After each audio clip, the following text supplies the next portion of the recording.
Welcome everybody to draft recap day number 2. I'm not doing the third day because that's going to be just too much for me. I physically can't go through all of this in time without having to film other stuff. But to recap the second round really quick, for anyone who didn't know, lots of trades happened. I think there was a total of 1, 2, 3, 4, 5, 6, 6 trades that went through that affected multiple rounds for everybody. But some key takeaways there.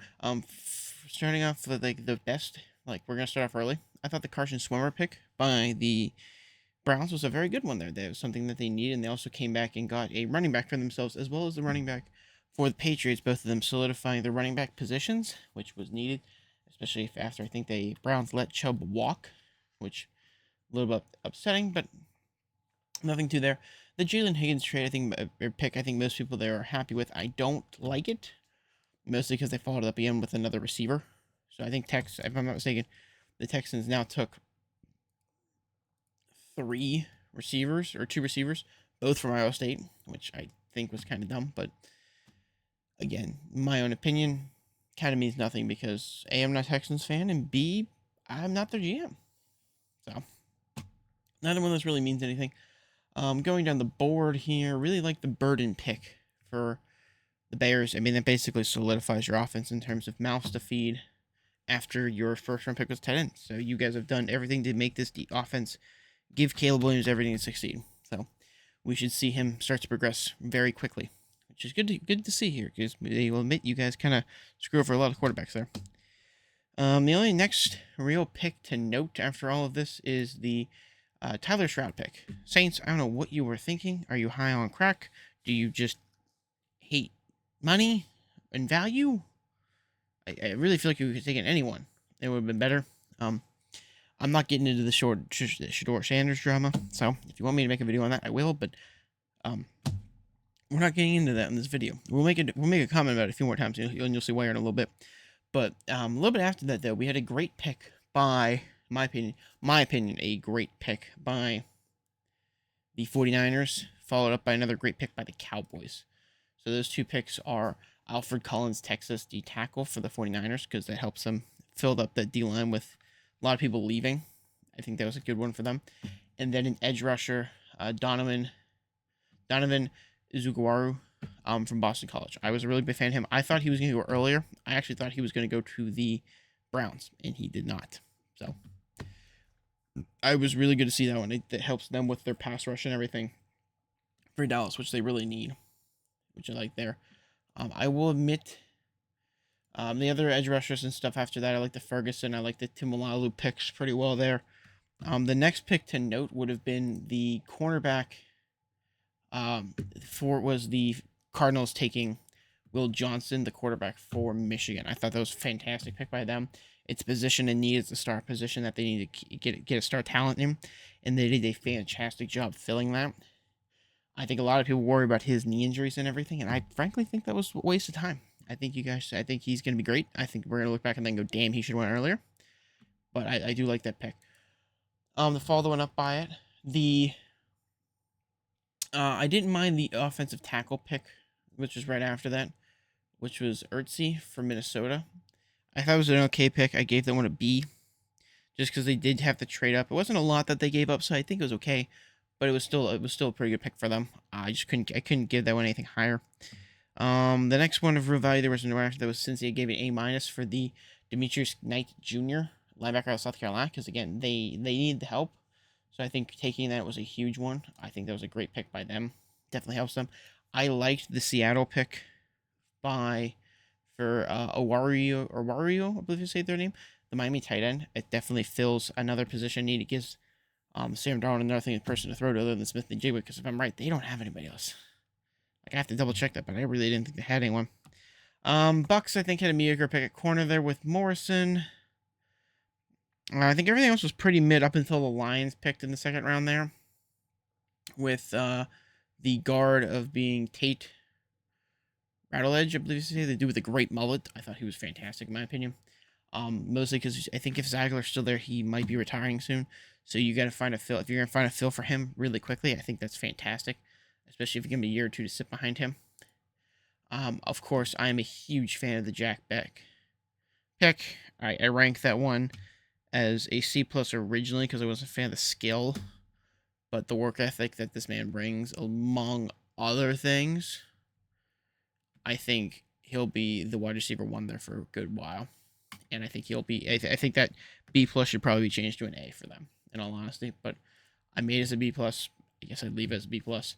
The Mike Green pick for Baltimore, I said that was another great one. Even though I am a Steelers fan, I will give them credit that Marshall, Mike Green edge is huge for them, and definitely helps give them another, in my opinion, another superstar player in that line. Nothing else really crazy there in terms of everything. Just a couple things to note for trade wise in that draft. You had Seattle trading up and giving up the 52nd and 82nd for the 35. Miami traded up with the 48, 98, 135 for 37, 143. The Bills traded up the 56, 62, 109 for 41, 72, and 240, I believe it was, or 290. I think it was 240. Texans traded up, which is one that I thought was a good pick. Most of the trade ups I didn't agree with. I mean, the Seattle one wasn't bad. To take Nick Uwari, the best safety off the board in South Carolina, which I think they needed. I just couldn't say. I think they gave up a little too much personally for that. But at the same time, I don't think it would have fell all the way down to them, so it makes sense. Miami, they overpaid, in my opinion. Bills, you overpaid for your guys, especially because I wasn't a big fan of TJ Sanders. Houston, you went up about 10 picks, and you gave up your pick and the 99th pick to do it, and to grab the O tackle. I mean, I don't mind it. I think you could have waited and it would have probably fell to you. But again, that's just me. It very well could have not have. The Panthers trading up with Denver. They gave up the 57, the 74, the 111, the 230 for 51, 85, 122, and 208. I don't know what the thought process was there, other than you maybe wanted to come up, but I don't think you guys really had to come up for Nick Scroton, the Texas A&M edge. So, I mean, again, that's just my opinion. I could be wrong, but I don't think it was worth coming up for, and I think it was just it really seemed like people just wanted to swap picks there, in all honesty. Lions moved up to 57 for 230. So they moved the 57 and 230, and they got back they got the 57 and 230. They gave up the 60 and 130. I don't think, in honesty, I don't think they had to move up to get Rattledge. I think they would have fell, personally, because let's be fair here, I don't think Denver might have taken him, in all honesty. So, but the fact that you trade with them means they weren't going to. I don't see. I'm gonna say I definitely didn't see Oakland or OKC doing that. Nor did I see I mean, I guess I can see the Ravens do it. They may not be able to get him, but I think they could have, personally. And that's kind of a recap for the second round. I didn't keep track of the trades going into the third round because, again, there was just so many of them that it wasn't worth keeping track of. But a quick recap of the third. I love the first pick coming out of there from the Giants. The D tackle from Toledo. I think getting a MAC D tackle after doing so many MAC rebuilds is fantastic because those guys are just absolute machines, especially because they run the ball a lot. Which actually then will take me down to the third pick by the Browns there, which was the Bowling Green tight end. Which, if you're going to be a top targeted person, especially a tight end at MAC, it shows just how good you are, in my opinion. And he probably could have went somewhere else and still been a star, but I digress. The next one I thought was a complete bust, in my opinion. Again, this is just because I'm not a fan of him. Was Darian Porter by the Raiders. I questioned that one a lot. I think it was a high reach by them. Knowing they have picks later and they're still favorite corners on the board, I think they overextended themselves on that one. But I think the Patriots followed up with a pick right after them being a pretty good one. Kyler Williams, Washington State receiver, which it gives Drake May another good target. I mean, you have some options, but nothing is solid. I think that gives you another possibly solid, if not high upside receiver, in my opinion.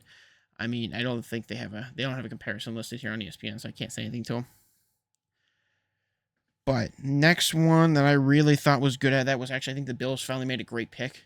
in Landon Jackson. I really liked him. You guys always get to see you all see the memes of him going like that and everything. I just think he was a solid player personally, and to get their rush is something that they never have as a rough presence. So I think those win.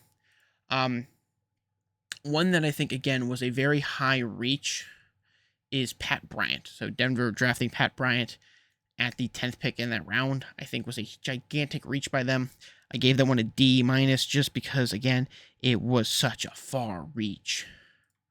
One team there that I think nailed their pick here a little after that was actually the Dallas Cowboys. I will give them credit for taking Siobhan Real Jr., corner out of East Carolina. Again, he fell because of some injury things, but I think he's going to be another one that we're going to look at and go, damn, they got Diggs and they got him. They got a great corner set coming. And I think they should be a little bit worried in that division. But again, can't say anything now. Got to make sure he's healthy and everything. But I think somebody who saw all this corner action and then whiffed horribly is actually Pat McAfee's Colts. Justin Wally, Minnesota corner. I don't like him personally. I didn't think he was anything impressive. Granted, he has some great stat lines. I don't see it transferring, in my opinion. I could be completely wrong. I just don't see it transferring. That's the whole reason we're making this video is just my opinion. Next one after that I think was kind of good was actually Tennessee's Kevin Winston Jr., safety out of Penn State. I think that was a great pick by them, a great value pick by them, because it's something that they need, and he was a high position person on the board. And I think everyone's wanting my opinion on this one since I keep saying I'm a Steelers fan on the Caleb Johnson one. Personally, I was a Scattaboo guy, but I completely understand where this pick came from.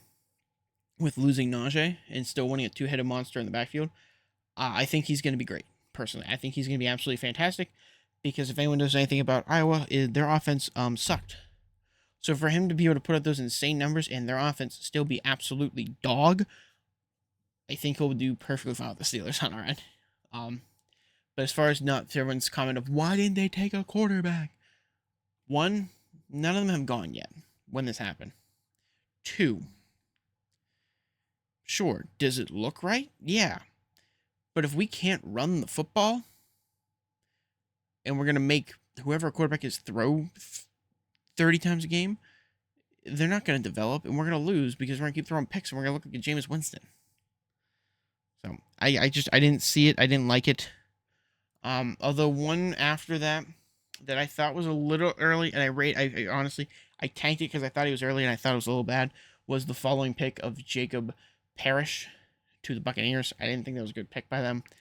I think they could have went elsewhere. Personally, I like Noel Williams a little more, so that's why I said it, and you will let him go to the Chiefs.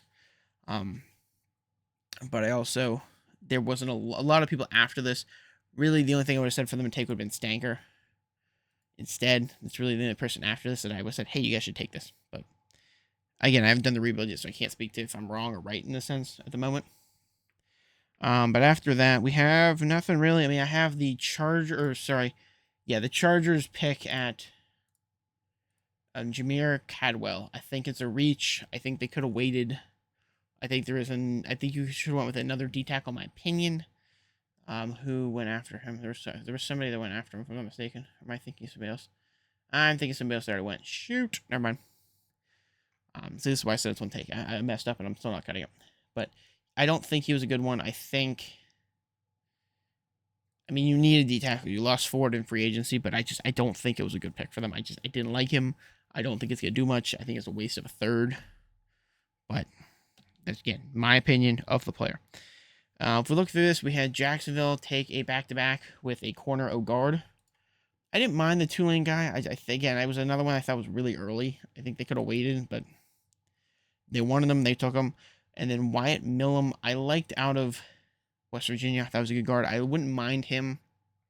There's somebody a little bit later, I think, and I already mentioned the beardy or the mullet man, which is who I wanted. So never mind, I take that back.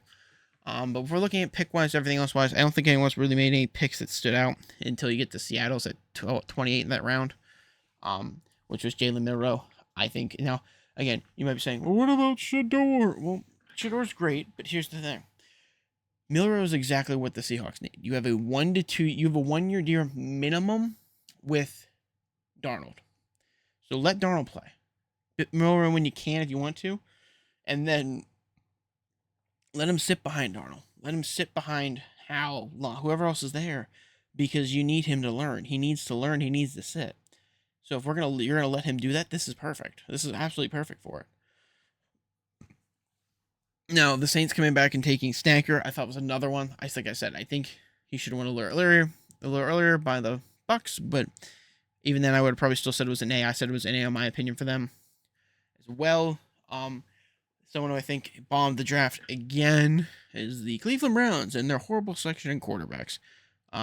If you weren't sold on Shedeur, personally, I would have absolutely. If you're not sold on Shedeur, personally, I would have said take Quinn Ewer, Kyle McCord.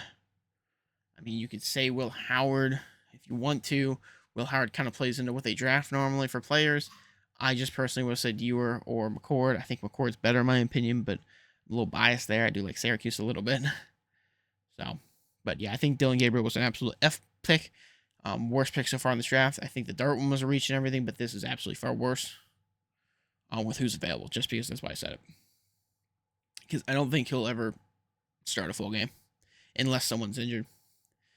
The next pick after that, though, ironically, the F pick is surrounded by two A's in my opinion, which is the Pats pick following that, which was the center Jared Wilson. Because if I am correct, I believe you either had to sign a center or you still have Andrews. And either way, they're not going to be there very long, and you want to draft your guy for the future. So I like it.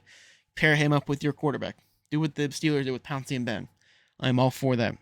Following that pickup, though, which I think is another fantastic pick, Xavier Watts out of Notre Dame to the Falcons. Another team whose defense was absolutely dog, who you kind of had some issues at safety and everything else with, and you're bringing in a safety. I think, again, that is a fantastic job by them. And ironically, another bad selection right after that of Jalen Smith by the Texans. Corner for the Texans as a compensatory pick from Minnesota. They got it for. I don't think he was top 5 talent. I really think you take him in the 5th round, been fine. But that is my opinion. I might be putting him too low. Now the last two actual picks of this draft, this 3rd round, were both Raiders picks, and they went O tackle, or guard, depending on how you look at it, in Caleb Rogers and Charles Grant. And I think that's fantastic. For anyone who doesn't know, I already did the rebuild, and they need the O-line help. So them taking this, I think, is a great job by them. I really think that's a good pick by them to go back to back there, especially because, again, unless you wanted to take Shedeur or another quarterback there, I understood it. If you said we take one of them and a quarterback, perfectly fine as well. I have no issue with that. Heck, you could have probably went receiver there, and I would have said, I'm all for it. But anywho, not too bad. And then rounding out the final 3 picks were compensatory picks are 49ers, Broncos, Vikings. 49ers had their own pick, and they went with Upton Stout, from Western Kentucky. I think he's a pretty good one. I question the ability just because of the talent he faced. He wasn't in a high-end conference there, in my opinion. So it was kind of mid. You have Giovanni Jones, middle of the pack, my opinion, edge rusher. So again, but if you're the Broncos, you got that through the Rams, through Atlanta and Philly. So it's not too bad. But again, I question it. And then you have the one that I think is a good player, but I think just ended up on probably the worst team, in my opinion, for them, being the Vikings, which is Tally Fenton from Maryland, receiver. I just don't think they need any of them, so I think that's kind of bad. But if we're recapping these 2 rounds, I think the winner of this draft round probably goes to, I'd say, either... I mean, Dallas had 2 selections. They went A for A on both. I mean, Pittsburgh only having 1, and I'm a little bit biased. I would say Saints, but that quarterback pick really hurts them, in my opinion, for saying they have the better draft. Since the Cowboys, 49ers were the only ones in the first one. 49ers had a mid one. It's probably either, in my opinion, Dallas or Seattle. Or, I mean, honestly, there's 3 teams you could say won the second and third round. Dallas, Seattle, and the Patriots. Those are probably your 3 best teams, in my opinion, in this tail end of this draft. If you're looking at it from an overall standpoint, I think that Dallas falls out of it because I didn't like the Booker pick. I like Steelers as everything there, but I don't think it's great. Who else did I say was up there? 49ers. I didn't mind the 49ers first round pick, so I think they're definitely still in the running for that. But yeah, there's a lot of question marks, especially going into a fantasy thought process for this. There's gonna be a lot of people you got to reconsider now, knowing this. And I will admit, I think if I look at this, I think like a Caleb Johnson, if you're looking at it from like a fantasy football perspective, I think he's got to be at least a 4th round pick. In terms of your running backs, if you're looking to take running backs like middle of the pack, I think he's got to be one of your top ones there. Sure, is he gonna split time with Warren? Yeah, but I think he's gonna be the man more. I don't see them doing it for Warren. I would say, what's his name from? I gotta pull him back up here. I forgot his name. Jack Beck, TC receiver. I think he'll be really good down there in Oakland for the Raiders. And I think you gotta look to take Packers, Broncos, and Steelers defense. In all honesty, I'm really looking at those 3 defenses, but like that's just the tip of the iceberg for what we're seeing here. Like Genty, of course, got to be on that list. Who else? Warren's got to be. In my opinion, I'm taking Warren as a top tight end. I'm watching Warren slip, and I'm thinking I'm like crazy. But yeah, Genty's gonna be up there because they're putting some O-line in front of them. So we got some things to start to think about for fantasy, which I'm gonna start making videos on that once I get my head wrapped around that one. But thank you guys for watching. Hope you guys enjoyed the video on this. We'll be having all the rebuilds and everything keep coming out for the teams as I get through them. But as we start to get closer to probably June, July, you're gonna probably start to see me come out with ideas for fantasy football stuff, and then kind of keep everyone up to date on that one. So we'll see what comes of it. But I hope everyone enjoyed it. I'll see everybody in the next rebuild. Have fun.